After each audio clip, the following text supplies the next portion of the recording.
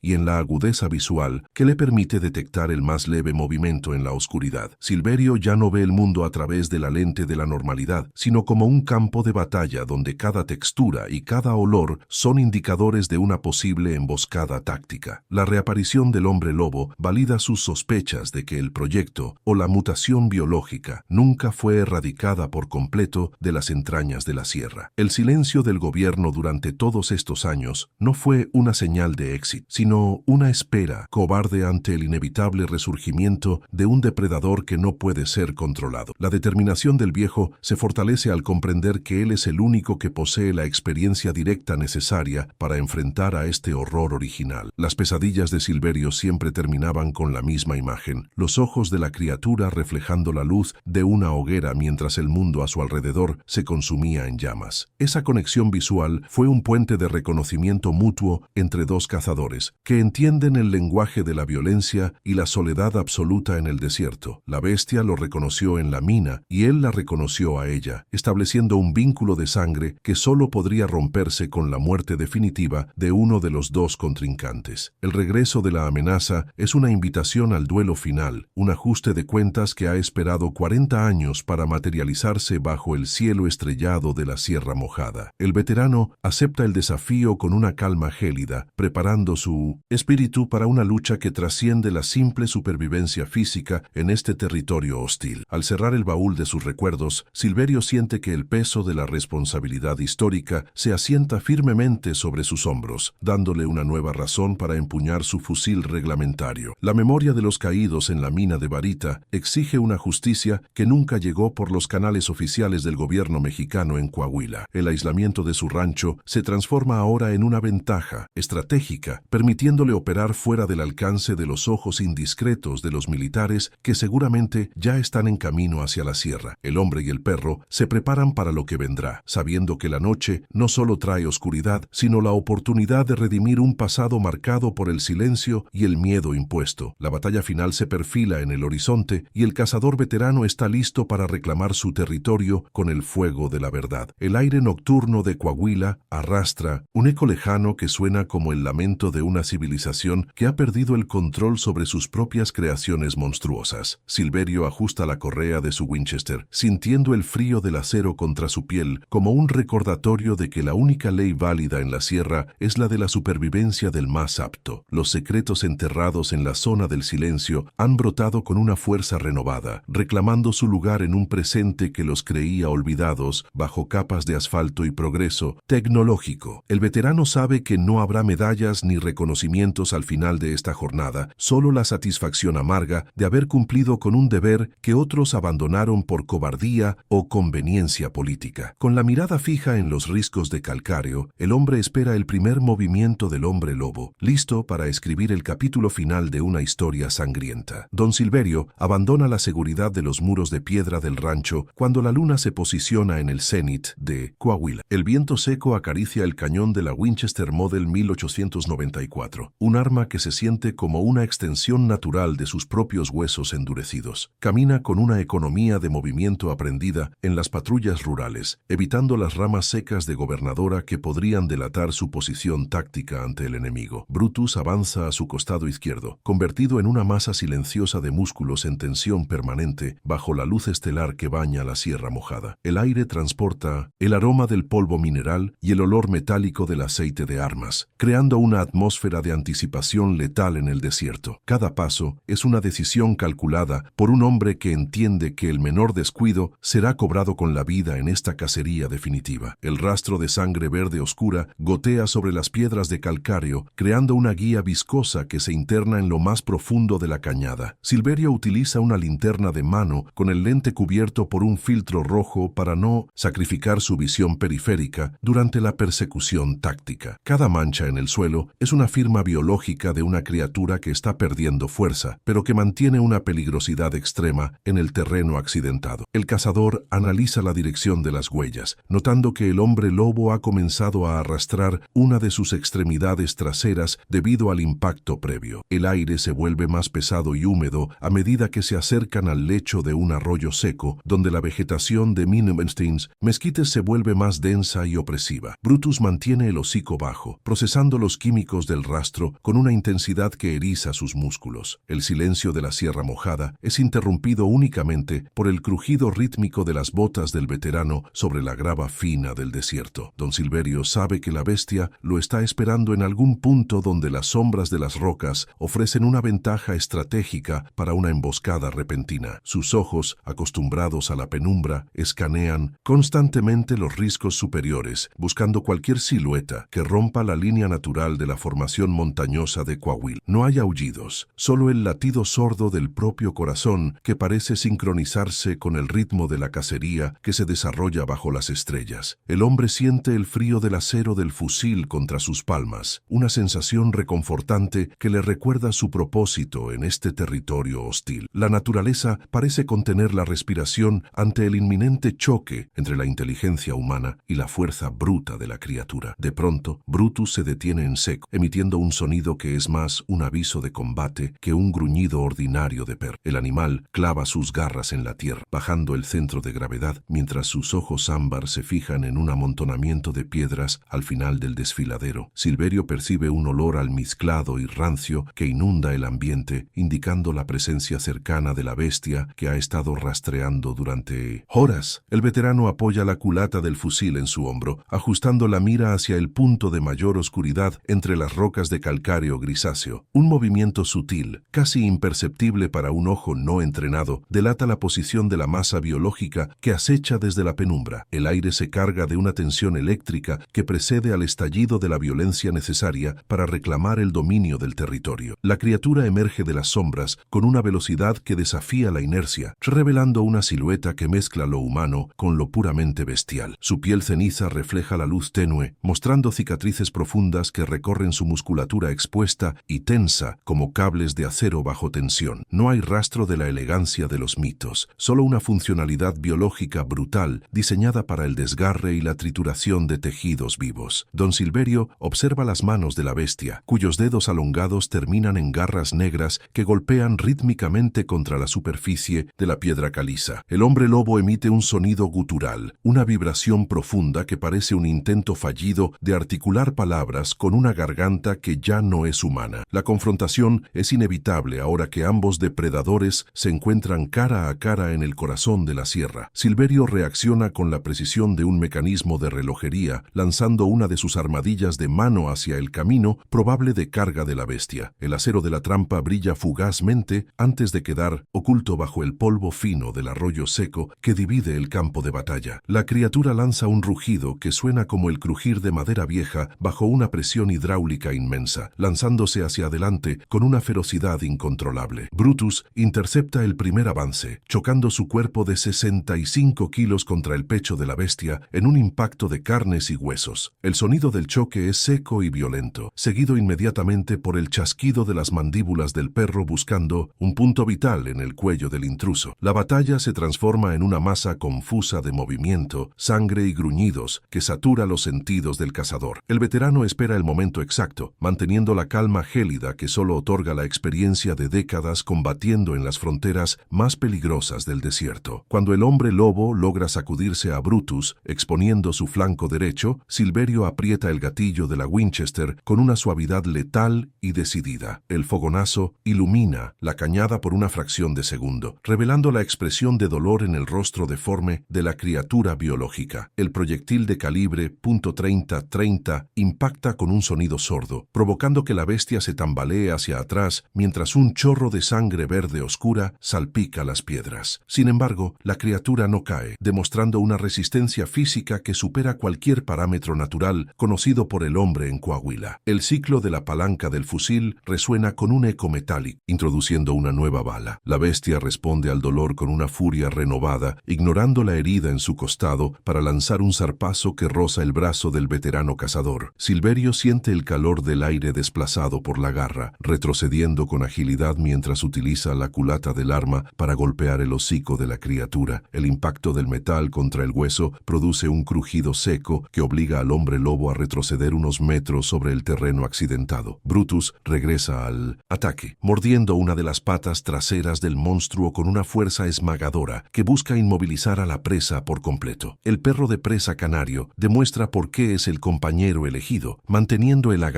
a pesar de los golpes que recibe de la criatura. La lucha se vuelve visceral, un intercambio de daños donde la inteligencia táctica intenta compensar la fuerza. El cazador aprovecha la distracción para activar la trampa de acero que había lanzado previamente, logrando que una de las manos de la bestia quede atrapada. El sonido del metal cerrándose sobre la carne es seguido por un alarido de agonía que parece más humano que animal, helando la sangre de Silverio. La criatura queda anclada al suelo, luchando desesperadamente por liberar su extremidad de las mandíbulas dentadas de la armadilla forjada a mano por el viejo. El hombre se posiciona a una distancia segura, recargando su fusil con movimientos mecánicos y fluidos que reflejan su entrenamiento militar de las defensas rurales. La luz de las estrellas permite ver cómo la criatura sangra profusamente, manchando la tierra de Coahuila con una sustancia que parece reaccionar químicamente con el polvo mineral. La victoria está cerca, pero el peligro aún no ha sido neutralizado. El hombre lobo fija sus ojos en Silverio, y por un instante el veterano percibe una inteligencia atormentada que parece reconocer su propia derrota inminente. La criatura deja de luchar contra la trampa, permitiendo que su cuerpo se relaje en una postura que evoca una resignación casi consciente y perturbadoramente humana. El sonido de su respiración es pesado y silbante, indicando que los pulmones han sido afectados por los disparos previos realizados con la Winchester Model 1894. Brutus se mantiene en guardia, con los belfos manchados de sangre y el cuerpo vibrando por la adrenalina del combate que acaba de presenciar. El silencio regresa brevemente a la Sierra Mojada, solo interrumpido por el goteo constante de los fluidos biológicos sobre la piedra caliza del arroyo seco. El cazador sabe que debe terminar el trabajo antes de que lleguen otros observadores. Silverio se aproxima con el dedo en el gatillo, notando una placa metálica fundida en el cuello de la criatura que brilla bajo su linterna. El objeto no parece un adorno, sino una marca de identificación técnica que ha sido integrada en el tejido vivo mediante un proceso biológico desconocido. El veterano siente un escalofrío que no tiene relación con la temperatura gélida del desierto, comprendiendo que el monstruo es algo más que una leyenda. La piel de la bestia palpita con un ritmo irregular, mostrando venas que transportan la sangre verde oscura hacia las extremidades que aún intentan moverse con debilidad. No hay rastro de magia en esta escena, solo una anatomía sufriente que ha sido forzada a existir fuera de los límites de la naturaleza. El hombre apunta al cráneo de la criatura, decidido a terminar con el dolor. Antes de que pueda realizar el disparo final, el sonido de motores potentes comienza a resonar en la base de la sierra, rompiendo el aislamiento. Silverio apaga su linterna, observando cómo una serie de luces blancas y potentes barren las laderas inferiores, aproximándose con una velocidad coordinada y táctica militar. Los vehículos no llevan insignias visibles, pero el veterano reconoce el patrón de búsqueda de las fuerzas especiales que operan en las sombras del gobierno mexicano. La presencia de estos intrusos confirma sus peores sospechas sobre el origen de la criatura que yace atrapada y moribunda frente a sus ojos cansados. El cazador comprende que ahora tiene dos enemigos, la bestia de carne y los hombres que desean ocultar su existencia a cualquier costo social. La situación se complica, transformando la cacería en una operación de supervivencia política y física. El hombre lobo emite un último susurro gutural, una secuencia de sonidos que parece imitar el nombre de un lugar o una persona en español. Silverio siente una punzada de compasión amarga por la aberración biológica que ha perseguido, reconociendo en ella a otra víctima de la ambición humana desmedida. Sin embargo, el pragmatismo se impone y el veterano decide que el secreto de la sierra no debe caer nuevamente en manos de quienes lo crearon. Con un movimiento rápido, el cazador utiliza una palanca para liberar la trampa de acero, permitiendo que la criatura se arrastre hacia una grieta profunda en la roca. El monstruo desaparece en la oscuridad de la montaña, dejando tras de su paso un rastro de fluidos que Silverio se encarga de cubrir con tierra. El silencio debe ser mantenido, pero bajo sus propios términos y condiciones tácticas. Los vehículos militares se detienen a unos cientos de metros, desplegando hombres con trajes de protección que brillan bajo sus propios proyectores de luz halógena. descubren. Silverio se oculta tras una formación de calcáreo, manteniendo a Brutus cerca y en silencio absoluto para evitar ser detectados por los equipos térmicos. El veterano observa cómo los desconocidos analizan el área donde ocurrió el combate, recolectando muestras de la sangre verde con una meticulosidad científica y fría. La frustración de los operarios es evidente cuando no encuentran el cuerpo de la criatura que esperaban recuperar como un trofeo o una propiedad estatal. El viejo sonríe con amargura, sabiendo que ha frustrado los planes de quienes consideran la vida biológica como un simple recurso para sus fines oscuros. La sierra protege a sus hijos, incluso a los que son monstruos. El equipo de contención comienza a retirarse cuando una señal de radio codificada resuena en la quietud de la noche, indicando una nueva dirección de búsqueda. Silverio espera durante más de una hora, asegurándose de que el perímetro esté completamente despejado de cualquier presencia humana hostil antes de moverse de su escondite. Brutus parece comprender la gravedad de la situación, manteniéndose inmóvil y alerta a pesar de las heridas superficiales que cubren su pecho y sus patas delanteras. El hombre limpia la sangre de su Winchester, guardando el casquillo percutido como una prueba silenciosa de que la verdad no ha sido borrada por completo. El aire de Coahuila vuelve a ser puro, aunque el olor a ozono de los equipos electrónicos de los militares todavía persiste en las grietas de la cañada. La batalla física ha terminado, pero la guerra de sombras continúa. Al caminar de regreso hacia el rancho, Silverio nota que las aves de rapiña comienzan a descender nuevamente, señal de que el orden natural intenta restablecerse. El veterano se detiene un momento para observar las estrellas, sintiendo el peso de un conocimiento que lo aleja definitivamente del resto de la humanidad civilizada. La Sierra Mojada ha revelado uno de sus secretos más oscuros, y él ha sido el único testigo capaz de enfrentar al horror con herramientas. Cada paso sobre la grava le recuerda que su vida ya no será la misma, pues ahora es el guardián de una verdad que el mundo no está preparado para procesar. La relación técnica con su entorno se ha profundizado, convirtiéndose en una vigilancia constante contra los monstruos de carne y los monstruos de uniforme. El desierto guarda silencio, aceptando su papel de tumba. Don Silverio entra en su propiedad justo cuando los primeros rayos de sol comienzan a teñir el horizonte con un tono naranja que recuerda al fuego. El rancho parece el mismo, pero el hombre que regresa no es el mismo que salió a cazar bajo la luz de la luna menguante. Asegura las trancas con una fuerza renovada, consciente de que la seguridad es una ilusión que debe ser mantenida con una vigilancia eterna y despiadada. Brutus se echa en su lugar habitual, lamiendo sus heridas con la paciencia de un guerrero que sabe que habrá más enfrentamientos en el futuro cercano. El viejo guarda su fusil en el armario, sintiendo el frío del metal como un consuelo contra la incertidumbre de lo que vendrá después. La cacería ha dejado una marca indeleble en su espíritu veterano y pragmático. En el taller, Silverio comienza a reparar la armadilla de acero que fue dañada durante el combate con el hombre lobo en la cañada de calcáreo. El trabajo manual le ayuda a procesar la descarga de adrenalina, devolviéndole la calma analítica que necesita para planificar sus próximos movimientos defensivos en Coahuila. No hay remordimiento por la violencia ejercida, solo una aceptación técnica de las consecuencias de vivir en una zona donde la realidad es una construcción frágil. El veterano sabe que los militares regresarán tarde o temprano para buscar lo que perdieron en la oscuridad de la Sierra Mojada durante la noche. Por ello, decide que su rancho será la fortaleza final donde el secreto será protegido o destruido antes de caer en las manos equivocadas de nuevo. La preparación es la única religión que practica con verdadera fe. La carcasa del semental sigue en el corral, un recordatorio sangriento de que la naturaleza no perdona los errores de los que se creen sus dueños. Silverio comienza la tarea de disponer de los restos, asegurándose de que no quede ninguna evidencia biológica que pueda atraer a los investigadores del gobierno federal mexicano. Cada movimiento es ejecutado con una frialdad administrativa, ignorando el dolor de la pérdida personal para enfocarse en la seguridad operativa del perímetro del rancho aislado. El sol calienta rápidamente el aire seco de Coahuila, evaporando los últimos rastros de la humedad nocturna y del sudor del combate táctico y visceral. El viejo trabaja en silencio, acompañado solo por el sonido de su herramienta, golpeando la tierra endurecida por el tiempo y el clima extremo del desierto. La jornada de trabajo apenas comienza realmente. Finalmente, Silverio se sienta en el porche de su casa, con la mirada perdida en los riscos grises donde la bestia desapareció Silverio en la grieta profunda. Sabe que el hombre lobo sigue ahí, herido y oculto, esperando su propio final en la soledad de las entrañas de la montaña caliza. La conexión entre ambos se ha sellado en el campo de batalla, una fraternidad de sombras que nadie más podrá comprender o explicar científicamente. El veterano toma un trago de agua fresca, sintiendo cómo el líquido recorre su garganta reseca por el polvo y el humo de la pólvora quemada. La Sierra Mojada recupera su calma aparente, pero el hombre sabe que el equilibrio ha sido alterado para siempre en esta región de Coahuila. La vigilia continúa y el cazador permanece listo para el siguiente capítulo de esta historia. Don Silverio limpia la sangre verde de las piedras del porche mientras el sol de Coahuila golpea con una indiferencia milenaria sobre las estructuras del rancho. Las manos del viejo, endurecidas por el trabajo y la pólvora, operan con una lentitud que refleja el agotamiento de un alma que ha visto demasiado. Cada movimiento para remover los fluidos viscosos es un acto de resistencia contra el olvido que las autoridades intentarán imponer sobre los hechos de la noche anterior. El olor metálico y químico persiste en el aire seco, recordándole que la batalla no terminó con el último disparo de su Winchester Model 1894. La soledad se vuelve ahora una compañera necesaria para procesar la magnitud de lo que ha descubierto bajo la luz de las estrellas en la Sierra Mojada. El silencio del desierto es el único testigo real de su terminal confesión silenciosa ante el universo. La llegada de los camiones militares sin distintivos ocurre apenas unas horas después de que el último rastro de la criatura fuera cubierto por el polvo fino. Hombres vestidos con trajes de protección biológica de un color amarillo estridente que hiere la vista bajo el sol descienden para declarar una cuarentena total por un supuesto brote de fiebre aftosa. Don Silverio observa desde la distancia cómo sus animales son agrupados con una violencia administrativa que no admite réplicas ni cuestionamientos por parte del dueño legítimo de las tierras. La mentira oficial se despliega con la eficiencia de una maquinaria bien aceitada, transformando un encuentro con lo impensable en una simple estadística sanitaria de control gubernamental. El veterano comprende que su propiedad ha sido confiscada por el miedo de aquellos que temen que la verdad se escape de las montañas de calcáreo. El fuego de las fosas comunes ilumina el atardecer, consumiendo los cuerpos de los caballos y el ganado de Silverio bajo una columna de humo negro y denso. El sacrificio de sus animales es el precio que el Estado impone para purificar el área de cualquier rastro biológico que pudiera ser vinculado con el hombre lobo herido. El viejo escucha el rugido de las llamas y el chisporroteo de la carne, sintiendo cómo una parte de su propia existencia se convierte en ceniza y olvido. No hay compensación económica que pueda restaurar la paz que ha sido arrebatada por la intrusión de los hombres de Tis uniforme y sus mentiras oficiales. La Sierra Mojada observa este acto de destrucción con una impasibilidad pétrea, mientras los secretos son enterrados profundamente bajo capas de cal y tierra removida por las máquinas pesadas. El detalle más perturbador que habita en la mente del veterano es la imagen de la plaqueta metálica fundida en la carne del cuello de la bestia. Aquel objeto no era producto de una evolución natural ni de un mito ancestral de nahuales, sino la firma indiscutible de una fabricación humana deliberada y cruel. Silverio reconoce que el horror que enfrentó fue diseñado en las sombras, lejos de la mirada pública, utilizando la biología como una arcilla para crear un arma de terror. El metal integrado en el tejido vivo es la prueba de que el hombre lobo era una propiedad que escapó de sus dueños originales en la zona del silencio. Esta revelación transforma su miedo en una indignación gélida, al comprender que la humanidad es capaz de manufacturar sus propios monstruos para luego intentar borrarlos de la historia oficial.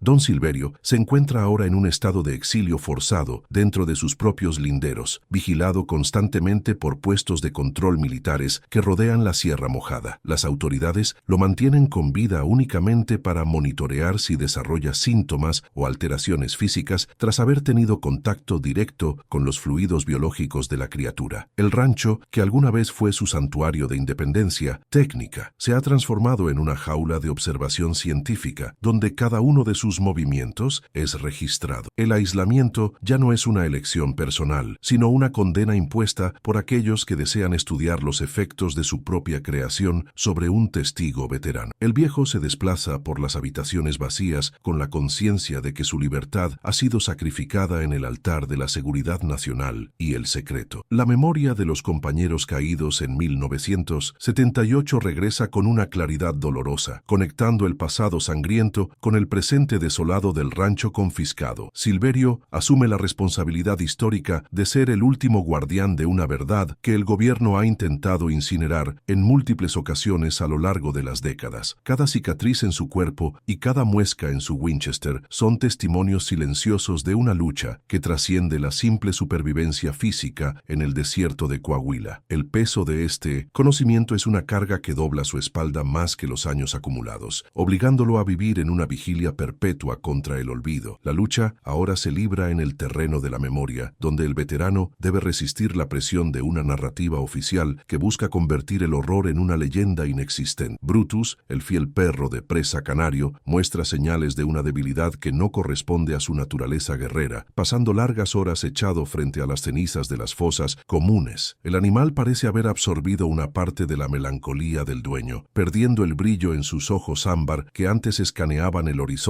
con una fijeza taca. Silverio observa el declive de su compañero con una amargura terminal, reconociendo que ambos han sido marcados por el encuentro con lo antinatural en la cañada de calcáreo. El perro ya no reacciona ante los ruidos del viento ni ante la presencia de los soldados en el perímetro, como si su espíritu hubiera quedado atrapado en el duelo con la bestia. La simbiosis funcional que los unía se ha transformado en un lazo de sufrimiento compartido ante la injusticia del destino impuesto por los hombres de poder. La Sierra Mojada se levanta como un monumento de piedra al silencio, ocultando en sus grietas más profundas los restos de una criatura que desafió la comprensión biológica del hombre. Don Silverio sabe que el hombre lobo no es el único error que habita en las sombras de Coahuila, sino solo una manifestación visible de un proceso oculto. La naturaleza ha sido profanada por manos humanas que buscaron otorgar fuerza bruta a una voluntad malévola, creando un híbrido de dolor y ferocidad que no tiene lugar en el mundo. El veterano contempla los riesgos grises con la certeza de que la montaña sigue siendo el hogar de secretos que el asfalto y el progreso tecnológico nunca podrán erradicar. La responsabilidad de vigilar estas fronteras invisibles recae sobre sus hombros, convirtiéndolo en un centinela solitario de una realidad que la mayoría prefiere ignorar por completo. El aire de la noche transporta ahora un eco de arrepentimiento que parece emanar de la propia tierra removida por las excavadoras militares durante el proceso de limpieza biológica. Silverio se sienta en su porche, con el fusil sobre las piernas, esperando el momento en que las autoridades decidan que su utilidad como sujeto de observación ha terminado definitivamente. El tono de su existencia se ha vuelto una confesión terminal de los pecados de una nación que permite la creación de monstruos en sus desiertos más remotos. No hay espacio para la esperanza en este escenario de aislamiento y vigilancia, solo para la determinación de mantener la integridad de su memoria hasta el último aliento. El viejo comprende que el verdadero horror no era la bestia que sangraba verde, sino la mente humana que diseñó su existencia para ser un arma de destrucción y miedo. La mirada de la criatura atrapada en la armadilla sigue proyectándose en la oscuridad de su habitación, revelando una conciencia atormentada que no pertenecía al reino animal ordinario. Aquel contacto visual fue el testamento de un ser que nunca pidió nacer y que fue condenado a vagar como una aberración en las tierras áridas de México. Silverio siente que su responsabilidad histórica incluye el reconocimiento de la humanidad perdida que aún palpitaba en el fondo de aquellos ojos amarillentos y feroces en el desierto. La lucha por la verdad se convierte en un acto de justicia poética para todos aquellos que fueron sacrificados en nombre del avance de proyectos inconfesables en la zona del silencio. El veterano acepta su papel como el depositario de un secreto que quema las entrañas, manteniendo la llama de la realidad encendida contra el viento de la propaganda oficial. Los días transcurren en una monotonía tensa, donde el sonido de los helicópteros de reconocimiento reemplaza el canto de las aves que solían habitar los mezquites del rancho. Don Silverio se prepara para el día en que el error original regrese desde las profundidades de la sierra para reclamar lo que queda de su territorio personal. La anticipación de este encuentro final no le provoca pavor, sino una sensación de cierre necesario para una vida marcada por el combate y el silencio impuesto. El veterano sabe que la criatura herida sigue existiendo en algún rincón inaccesible de la montaña, esperando el momento en que la vigilancia militar flaquee para descender nuevamente hacia los corrales vacíos. La cacería nunca terminó realmente, simplemente entró en una fase de latencia donde el tiempo es el único juez capaz de dictar una sentencia final sobre los sobrevivientes. El horizonte de Coahuila se tiñe de violeta fúnebre mientras Silverio graba sus últimas observaciones observaciones sobre la piedra caliza que forma la pared principal de su refugio solitario. Sus palabras no son para el presente, sino para quien tenga el valor de excavar entre las ruinas de una civilización que prefirió crear monstruos que enfrentar sus propios miedos. El viejo se envuelve en su chaqueta de cuero, sintiendo el peso del metal de su Winchester como el baluarte de una dignidad que no puede ser confiscada. La profecía se manifiesta en el silencio sepulcral que ahora domina la Sierra Mojada, advirtiendo que lo que el hombre fabrica con odio siempre encontrará el camino de regreso. El fardo de la verdad es entregado a la tierra, pues el día en que la creación encuentre a su creador, no habrá desierto suficientemente grande para ocultar el grito. En 1998, el silencio de la Sierra Mojada fue desgarrado por una criatura que no debería existir según las leyes del hombre, un hombre lobo de fuerza bruta y origen incierto que cometió el error fatal de invadir el territorio de Don Silverio. Mientras las autoridades mexicanas silenciaban la masacre con mentiras sobre enfermedades ganaderas y quemaban evidencias en fosas comunes, un veterano de las rurales se enfrentaba cara a cara con el horror biológico en un duelo de naturalezas opuestas. Lo que comenzó como una defensa de su rancho terminó revelando una verdad aterradora. La bestia no era un mito, sino un proyecto humano descartado que ahora acecha en las sombras de Coahuila esperando su venganza.